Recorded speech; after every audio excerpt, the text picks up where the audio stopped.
रत्न डॉक्टर बाबासाहेब आंबेडकर आदर्श शाळा खानापूर या शाळेचा लोकार्पणाचा कार्यक्रम आज होतो आहे। युगायुगाने आज ज्यांनी ह्या देशाला स्वातंत्र्य मिळण्यासाठी आपलं संपूर्ण आयुष्य घालवलं आणि केवळ स्वातंत्र्य मिळवून दिलं नाही तर पुढच्या अनेक पिढींसाठी एक आदर्श अहिंसात्मक मार्गाने एखादी गोष्ट कशी मिळवायची असा आदर्श करून दिला, अशा महात्मा गांधींच्या आज जयंतीच्या निमित्ताने सुद्धा या कार्यक्रमाला विशेष महत्त्व आहे। त्या लोकार्पणाच्या कार्यक्रमाला ज्यावेळेला माझे मित्र प्रकाश आंबेडकरांनी माझ्याकडे वेळ मागितला, कारण आपल्या सगळ्यांना माहिती आहे की 19 साली केंद्रीय नेतृत्वाच्या आग्रहामुळे मी पुण्यामध्ये निवडणूक लढवायला गेलो आणि मग पुण्यामध्ये निवडणूक लढवला गेल्यानंतर आपण सगळेच जण जे आपल्याला मिळेल ते नीट कोल्हापूरला राहिलं, जिथे मी 20-22 दिवसांनी एकदा येतो, तरी सुद्धा आपला वेळ हा जास्तीत जास्त आपल्याला मिळालेल्या कामामध्ये असला पाहिजे असं म्हणून मी पुण्यामध्ये आणि मग 2 जिल्हे माझ्याकडे पालकमंत्री म्हणून आहेत, अमरावती आणि सोलापूर, त्या 2 जिल्ह्यामध्ये मी वेळ देत असतो। त्यामुळे आंबेडकरजी म्हटलं तुम्ही कुठलीही डेट सांगा, मी येतो आणि आपण पूर्ण दिवस कार्यक्रम करू। पण राजकारणामध्ये तुम्हाला तुमच्या मनात जे असेल ते करता येतं असं नाही। आज संध्याकाळी एक महत्वाची बैठक पुण्याला लागल्यामुळे तडक इथून कोल्हापूरला घरी न जाता निडोरी मार्गे मी पुन्हा पुण्याला जाणार आहे। त्यामुळे केवळ आणि केवळ ह्या कार्यक्रमासाठी मी आलो आहे, ज्यात खानापूरमध्ये कार्यक्रम आहे। हा जसा माझ्या दृष्टीने श्रद्धेचा विषय आहे, तसं प्रकाश आंबेडकरांची निवडणूक ही 2 महिन्यावर आलेली असताना कुठलाही रॉंग सिग्नल जाऊ नये, काहीतरी गडबड झालेली दिसते म्हणून दादाने याने कॅन्सल केलेलं दिसतंय, अशी वर्तमानपत्रांना बातम्यांसाठी संधी मिळू नये किंबहुना अच्छा all the way all the way महालक्ष्मीने उतरलो, आंघोळ पूजा केली आणि डायरेक्ट इथे आलो, इथून डायरेक्ट पुण्याला झालो। त्या कार्यक्रमाला मी या ठिकाणी आलोय, त्याला व्यासपीठावर बरीच मंडळी उपस्थित आहेत। यावेळेला काही ना काही कारणाने मंत्रीपद राहिलं तेही मिळून जाईल असे भावी मंत्री सुद्धा। राजकारणात प्रत्येक गोष्टीची वेळ यावी लागते, मला असं वाटतं की त्यांची वेळ आता जवळच चालली आहे। तसे प्रकाश आंबेडकरजी व्यासपीठावर उपस्थित, आपल्या जिल्ह्याचे जिल्हा परिषद सीईओ कार्तिकेयनजी, जिल्ह्याच्या शिक्षणाधिकारी मीना शेणकरजी, भारतीय जनता पार्टीचे जिल्ह्याचे अध्यक्ष नाथाजी पाटील, गोकुळचे संचालक नंदकुमार ढेंगेजी, दत्तात्रय उगले, मानसिंग डबडे, बाळासाहेब भोपळे, ही सगळी मानसिंग डबडे, बाळासाहेब भोपळे, दिलीप पाटील, ही आम्ही सगळे एकमेकाचे भाऊबंद तरी आहोत, नाही ते मित्र तरी आहोत।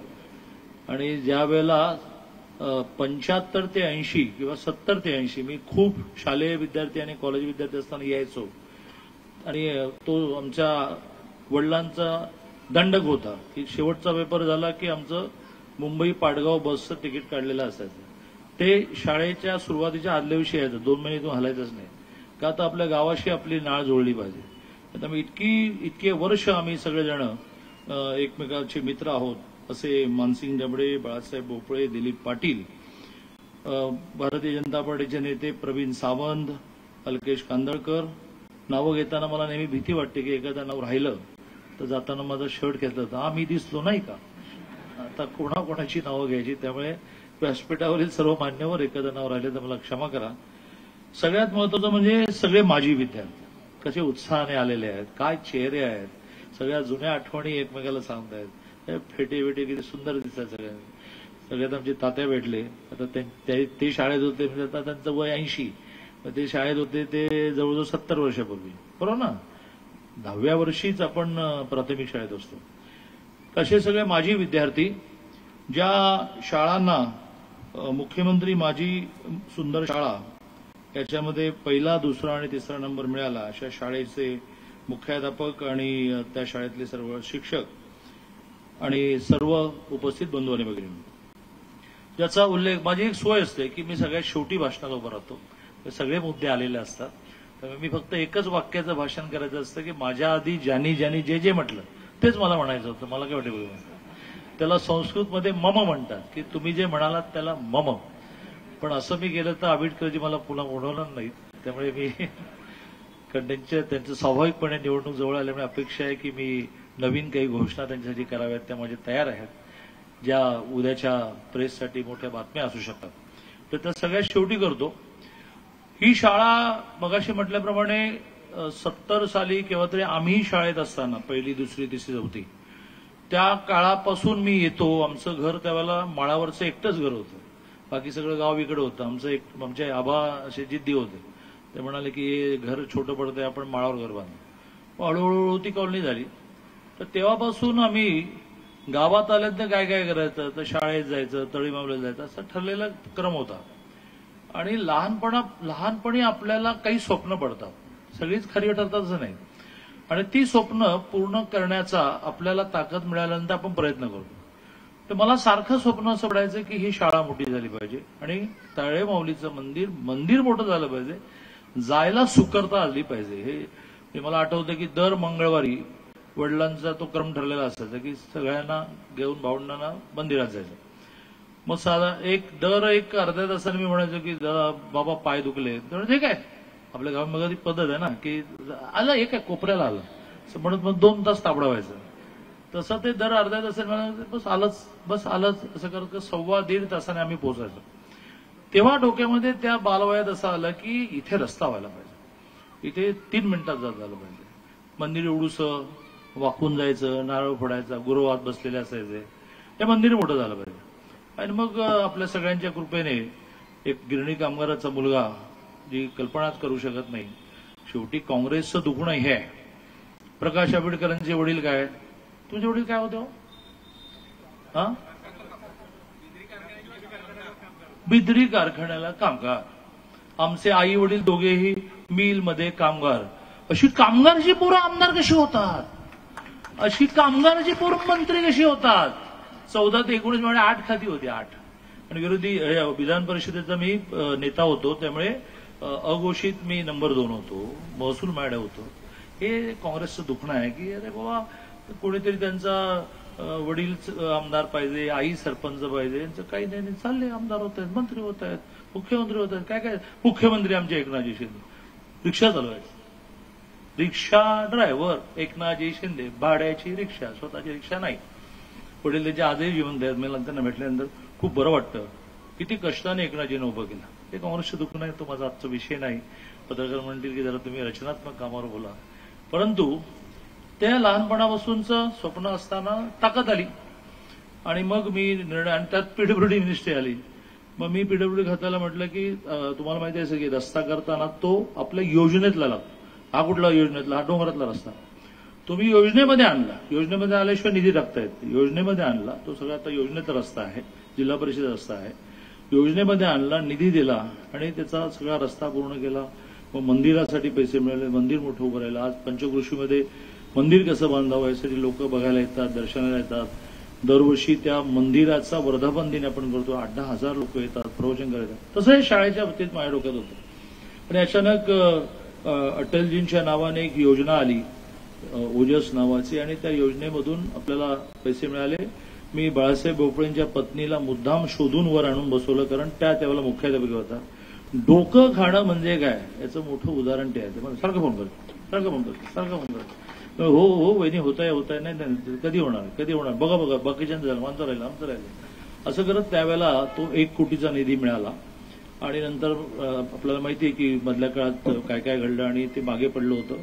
आंबेडकरांनी त्याला ह्या नवीन योजनेमध्ये कन्व्हर्ट केलं. आणि माझं स्वप्न जे होतं की शाळा म्हणजे शानदार. तर मला आठवतं की मुंबईमध्ये आम्ही महानगरपालिकेच्या शाळेमध्ये शिकायचो. मग आम्हाला सारखं असं वाटायचं की आपण मोठ्या शाळेत गेलं पाहिजे. मोठ्या शाळेची मोठी मैदानं, मोठ्या इमारती, मोठ्या लायब्ररी, मोठ्या लॅबोरेटरी. मग आम्ही आईवडिलांच्या सारखे मागायला होतो. वडील कामगार, ते म्हणायचे रे ते महानगरपालिकेच्या शाळेत घातलं ते नशीब समज बाबा, तुम्ही कमवा. मग माझी एक बहीण, मला एकूण 5 बहिणी, ती पण अशीच माझ्यासारखी हट्टी होती. काल परवाकडे मुंबईतल्या GT हॉस्पिटलमध्ये सिनियर नर्स म्हणून रिटायर झाली. इथे चिमण्याला त्याचं गाव आहे. तर आम्ही दोघे म्हटलं की बस, जर आईवडिलांचं म्हणणं असं आहे का की तुम्ही कमवा आणि तुम्ही शाळेत जा, कमवायला लागू आपण. मग आम्ही अनेक उद्योग केले. सकाळचं दूध पोचवायचं, त्यावेळेला काचेच्या बाटल्यातून दूध यायचं. आम्ही 3 रुपये एका बाटलीचे दरमहा मिळायचे. प्रकाश आंबेडकरांच्या घरी 30 दिवस बाटली दिली की रोजचे 10 पैसे, मग 3 रुपये मिळायचे. पण करता करता आईवडिलांपेक्षा आम्ही जास्त कमवायला. मग मला आईवडिलांनी दादरची, मुंबईतली आजही सगळ्यात प्रसिद्ध शाळा, त्यावेळेला त्याला किंग जॉर्ज म्हणायचे, तर राजा शिवाजी म्हणतात, त्या शाळेमध्ये काय ग्राउंड, काय इमारती, काय शिक्षक. मग आम्हाला एकदम दिशा मिळाली. बहीण नर्स झाली, मी विद्यार्थी परिषदेत गेलो वगैरे वगैरे वगैरे वगैरे. आणि त्यामुळे शाळा सुरुवातीच्या काळात चांगली मिळाली तर त्याला त्याच्या खूप गोष्टी त्या लहान वयामध्ये पिकअप करता येतात. आणि त्यामुळे माझा आग्रह होता की आपल्या गावची शाळा मोठी झाली पाहिजे. ती झाली. मी त्याबद्दल जे जे त्याच्यात होते त्या सगळ्यांचं अभिनंदन करून मी जे सीईओना म्हटलं आणि शिक्षण अधिकार मिळालं की मी एक काम पूर्ण झालं की म्हणतो चला आता पुढे काय. जो थांबतो तो संपतो. सारखं त्याला पुढचं पुढचं पुढचं पुढचं दिसलं पाहिजे. आणि त्यामुळे मी त्यांना असं म्हटलं की अब और क्या करना है. तर ते मला म्हणाले की डिजिटल क्लासरूम करना है. अरे डिजिटल क्लासरूम तर करेंगे भाई, कल उसको पैसा भेजते हम लोग. पण या शाळेला थोडं जिवंत करा. या शाळेच्या प्रत्येक भिंतीवर छत्रपती शिवाजी महाराज येऊन द्या, धर्मवीर संभाजी महाराज येऊन द्या, महात्मा ज्योतिराव फुले येऊन द्या, लोकमान्य टिळक येऊ द्या, स्वातंत्र्यवीर सावरकर येऊ द्या, बाबासाहेब आंबेडकर येऊ द्या, झाशीची राणी येऊ द्या, अहिल्यादेवी होळकर येऊ द्या. आणि मग त्यांच्या जीवनातले प्रसंग एका वर्गाच्या भिंतीवर सांगू. चलो आप इसमें टेंडर निकालने में समय गवाएंगे, हमको आपके निधि से करना ही नहीं. आप एक अच्छा आर्टिस्ट लाओ, स्कीम तैयार करो, सारा पैसा मैं दूंगा, मैं पैसा दूंगा. ताकि वो सरकारी कामात एक मोठा प्रॉब्लेम आहे की टेंडर. मग L1 नीट नाही मिळाला तर रिटेंडर. आणि मग ती वर्क ऑर्डर मिळण्यात वेळ, मग आचारसंहिता लागली. तो झंझट नहीं चाहिए ना. आचारसंहिता के बाद भी करते रहो. एक आर्टिस्ट अच्छा ढूंढो, वो स्कीम रखे आपके साथ कि कितने दीवार मिल रहे हैं, उन दीवारों की मिलकर क्या स्कीम बनती है. तो चलो, तो स्कीम में शिवाजी महाराज चाहिए, तो स्कीम में महात्मा गांधी चाहिए, वो आप करो. और भी चीजें जो लगेगी, जे ज्या ज्या गोष्टी करतील लागतील त्या आपण सगळे नक्की सांगा. आणि माझ्या गावची शाळा असं नाही तर मग हे एक आदर्श उदाहरण सगळ्या शाळांना मिळेल की एक शाळा अतिशय उत्तम कशी केली पाहिजे, त्या शाळेमध्ये काय काय असलं पाहिजे. शाळेतल्या लोकांनी म्हणजे माझ्या बसल्या बसल्या खूप डोक्यात काय काय चालू असतं. त्यामुळे माझ्या डोक्यात असं आलं की शिक्षक बरे असल्याशिवाय शाळा खरी नाही. इमारतीला काय करायचं. तर शिक्षकांसाठी काही गावकरी म्हणून इन्सेंटिव्ह देऊया आज माझ्या डोक्यात आला आता बसल्या. आम्ही गावकरीच आहे ना, अजून आमचं शेतीवाडी सातबारा इथेच आहे हो. आणि सगळं झाल्यानंतर इथेच जायचं राहायला. मला इथे फार आवडतं. मी अखिल भारतीय सरचिटणीस झालो आणि मग 2 वर्ष इथे राहिलो 93 ते 95. रोज असं चालत कल्याणकोडीपर्यंत जायचो. आणि त्यामुळे या शिक्षकांना आपल्याला काही इन्सेंटिव्ह देता येईल का. आता मी माईकवरून बोलू शकणार नाही की ज्याच्यातून इथे ट्रान्सफर मागितली पाहिजे लोकांनी, चांगल्या शिक्षकांनी. खानापुरात गेलं ना की इन्सेंटिव्ह मिळतात. इन्सेंटिव्ह काय काय असू शकतं म्हणजे यादी करूया.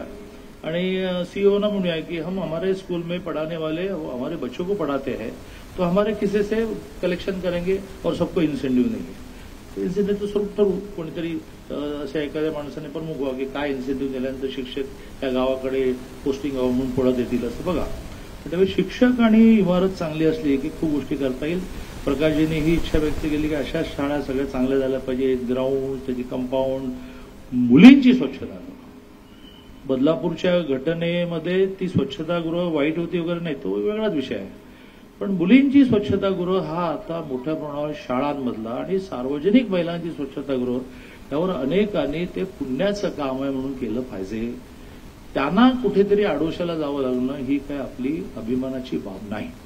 आणि त्यामुळे सगळ्या शाळांमध्ये काय मिनिमम कराल तर मुलींची स्वच्छतागृह नीट करून टाका, लायब्ररी समृद्ध करून टाका, लॅबोरेटरी समृद्ध करा, मग बिल्डिंग या असं शाळेच्या निमित्ताने मानतो. आता प्रकाशजी स्वाभाविकपणे आणि कोणीतरी आता असं म्हणेल की ह्यांना इथला पुढचा उमेदवार ठरवण्याचे अधिकार कोण दिले, मग शिवसेनेचा उमेदवार ठरवण्याचे अधिकार कोण दिले. खूप लोक इच्छुक आहेत, तुम्ही असं कसं काय करता, मग त्यांचं तुम्ही आजच दुकान बंद करून टाकता का. मला माझ्या आयुष्यामध्ये राजकारणामध्ये खूप उंचीपर्यंत गेल्यानंतरही नॉर्मली राजकारणामध्ये जे सांभाळून सांभाळून सांभाळून सांभाळून याला काय वाटेल त्याला काय वाटेल त्याला काय वाटेल प्रेसवाले काय लिहितील असं म्हणण्याची सवयच नाही. मला जे समजतं, कोणाला शंका आहे का या विधानसभेमध्ये प्रकाश आंबेडकरांच्या ऐवजी दुसऱ्या कोणाला तिकीट मिळणार आहे. शंका इकडे महिलांमध्ये कोणाला शंका आहे. मग जर तुम्हाला शंका नाही तर मी तर निर्णय प्रक्रियेतला, मला कशाला शंका असेल ना. मी त्यांनी मिनिस्टर व्हावं हा माझा आशावाद आहे की सरकार आल्यानंतर कोणाकोणाला काय मिळेल. विशेषतः शिवसेनेच्या नेते आमचे एकनाथजी शिंदे हे काय ठरवलं ते माहिती, मग माझा आशावाद नाही, मी प्रयत्न करणार ना.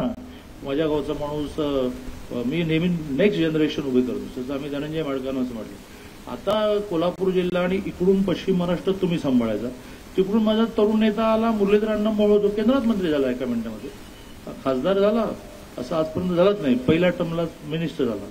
तू अण्णा, त्याला मी अण्णा म्हणतो, तू अण्णा इकडून ये, आमचा मुन्ना इकडून येईल, आणि मग गोष्टी सांगेन, युक्तीच्या चार, असं मी आहेच तुमच्याबरोबर. तसं जर प्रकाश आंबेडकर एक तरुण नेतृत्व आहे, तर तेही मिनिस्टर होईल हे सांगायला का भविष्य काय लागतो का? पण माझा तो आशावाद आहे. पण त्यांच्या उमेदवारीच्या बाबतीमध्ये कोणाच्या मनात शंका असण्याचं कारण नाही असं मला वाटतं. एक सूतगिरणी त्यांना मिळाली, त्या सूतगिरणीला पुरेसा निधी दिलाय, अजून निधी योगायोगाने माझ्याकडे वस्त्रोद्योग मंत्री मग खातं आहे. माझं भाग्य असं आहे की माझे वडील मिल कामगार आणि मी वस्त्रोद्योग म्हणतो. मिलला मी परवानगी देतो, कामगार किती, बोनस किती मी ठरवतो. तर त्यामुळे वस्त्रोद्योग मंत्री म्हणून मी त्यांना आश्वस्त करतो की ही बिल जी तुम्हाला मिळाली आहे सूतगिरणी, त्यासाठी तर निधी देऊ, कारण ती सँक्शन झाली.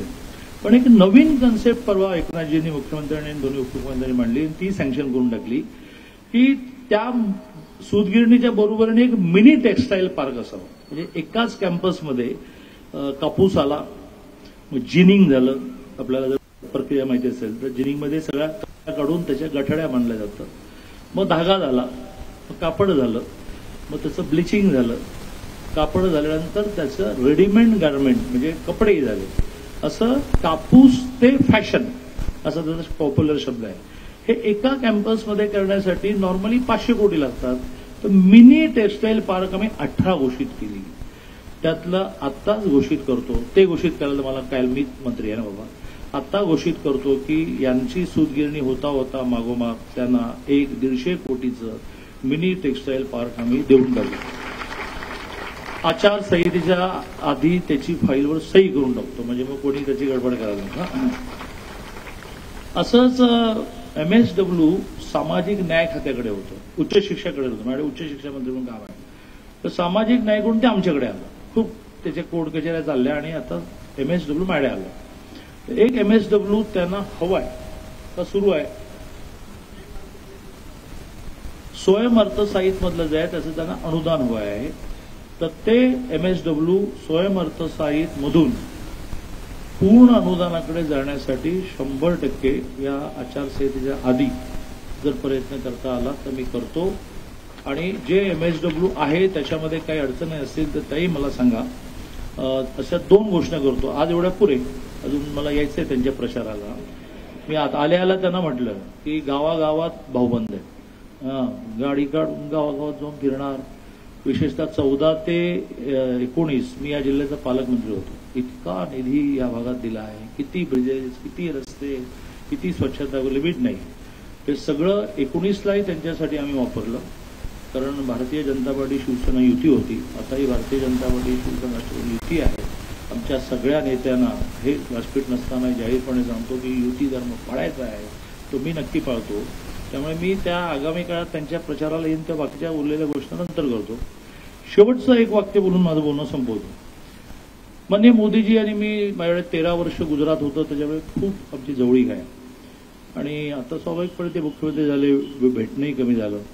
पण मला ते एकदा असं म्हणाले की तेव्हा ते जस्ट पंतप्रधान झाले होते.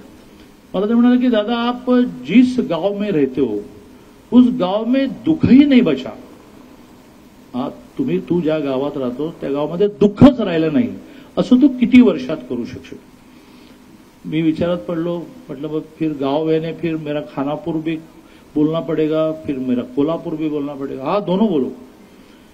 तो म्हटलं की ऐसा है कि प्रश्न जो है वो काम करने लायक है, उत्तर देने लायक नाही. मी कसं आता सांगू की किती वर्षात मी माझ्या गावात दुःख राहणार नाही अशा स्थितीला आणेन.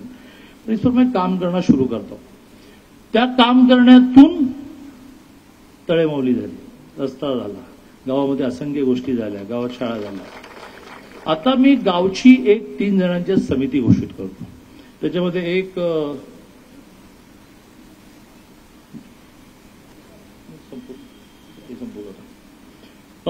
त्याच्यामध्ये 3 जणांमध्ये एक भारतीय जनता पार्टीचा असावा, एक शिवसेनेचा असावा, एक राष्ट्रवादीचा असावा.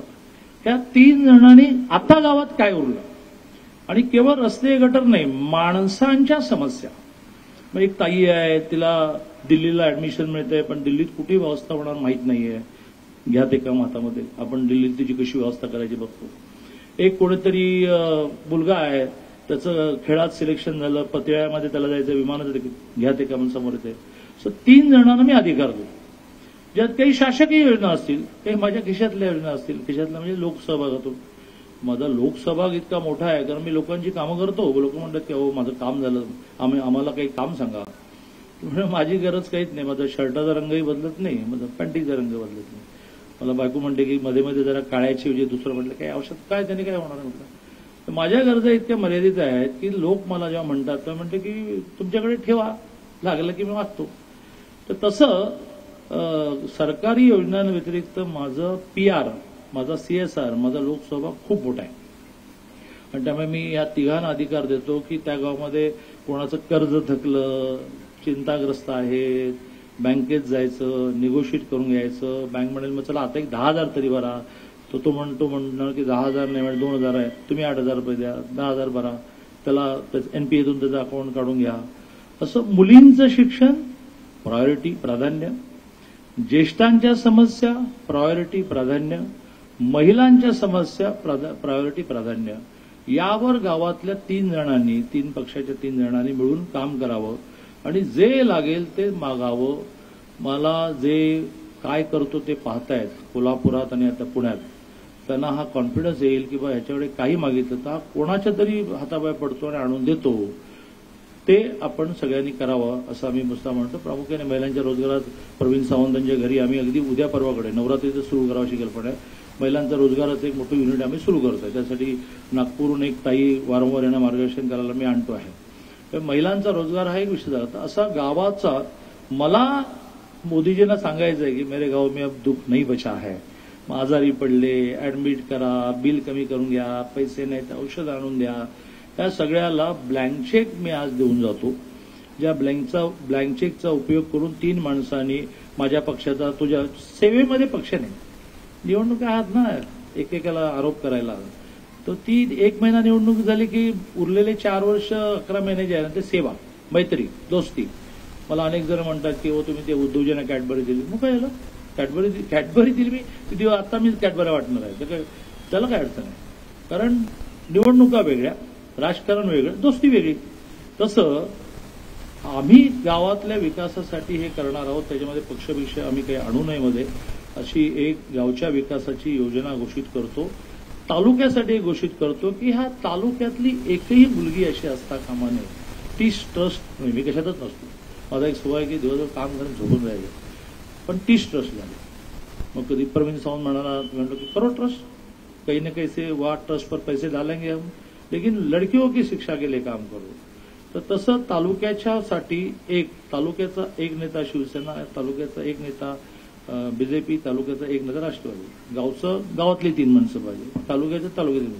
त्यांनी एक उद्या ट्रस्ट करा, 8 दिवस लागतो फक्त. त्याला लागेल तेवढे पैसे मी मिळवून आणून देईन.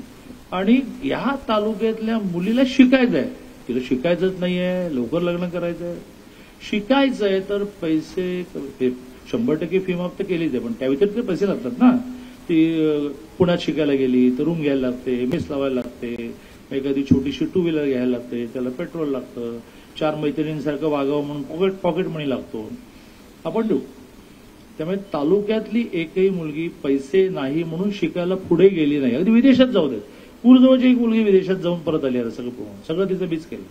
त्यामुळे या तालुक्यातली एकही कॉलेजची मुलगी ही तिला पैसे नाहीत म्हणून पुढे गेली नाही, MPSCला गेली नाही, UPSCला गेली नाही, असं होता कामा नये.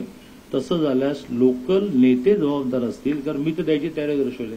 तुमचं काम काय तर माणसं शोधणं, शहानिशा करणं. कारण असं काही घोषित केलं की ज्याला आवश्यकता नाही ते रांग लावायला लागतात. शहानिशा करणं, माझ्या पुढे मांडणं. मी तुम्हाला सायन्सचे अधिकारी देऊन टाकेन की तुमची शहानिशा झाली ना, तुम्हाला योग्य वाटलं ना, देऊन टाका, सही करून देऊन टाका. अशा 2 गाव आणि तालुका अशा घोषणा करतो. प्रकाश आंबेडकरांना आश्वस्त करतो की माझ्याच्याने जे होईल ते करणार, परंतु तुम्हाला जिंकायचं आहे.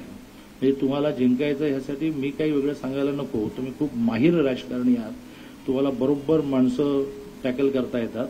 परंतु जिथे कुठे तुम्ही कमी पडाल तिथे आम्ही सगळेजण तुमच्या पाठीमागे आहोत. हे सगळेजण पाठीमागे आहेत. एबीपी माझा, उघडा डोळे बघा नीट.